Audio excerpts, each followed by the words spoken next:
All right, good morning. As Alex said, I'm an account manager with ChemAxon in the Northeast. I'm going to chair this session, which is ChemAxon platform for scientists. So who are the scientists? These are the ones who use our application. There's obviously PhD level and master's level and bachelor's level throughout the organization.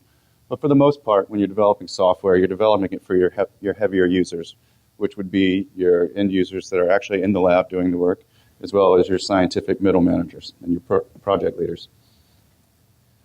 And what factors influence software selection amongst these people? Functionality is a key one. Does the software do what I need it to do? Does it enable me to manage my data? Does it enable me to make informed decisions? And is that software continuously improved? Is it going to do what I need it to do tomorrow, not just in my current situation, as Alex and Mark discussed? Usability. We increasingly hear this from our client base. We need to lower the barrier of adoption by making software easier to use. People like single push button to get their output. Is the interface inviting? Does it create presentation quality output? And is it interoperable with other vendors? Everyone's going to have their preference on which software they like to use, and can you make your software work with other people? And lastly, affordability. Not necessarily a key factor for your end users, but for your managers and the decision makers. Ultimately, you have to make software where you can spend your money on the research as opposed to necessarily completely on the software.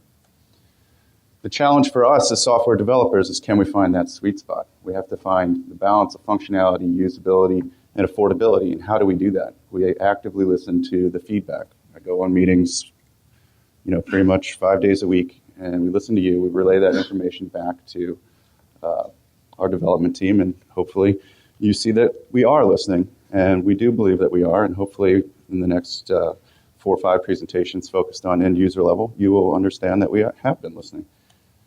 And what are the key things that you should be getting away from these presentations? That we are listening, and we're pushing more towards web-enabled applications. Our applications are more seamless, integrated.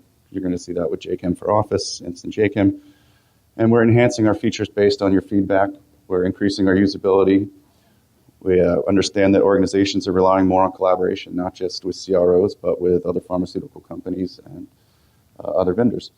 We're increasing our touchscreen support. Aurora's going to show you our smartboard with Marvin JavaScript, and we're also pushing into the hosted applications. You'll see this not just from us, but also from our partner companies. So what you should get from this session is think about where the software was, wherever when you first were introduced to ChemAxon. Think about where they're going. You're going to see roadmaps.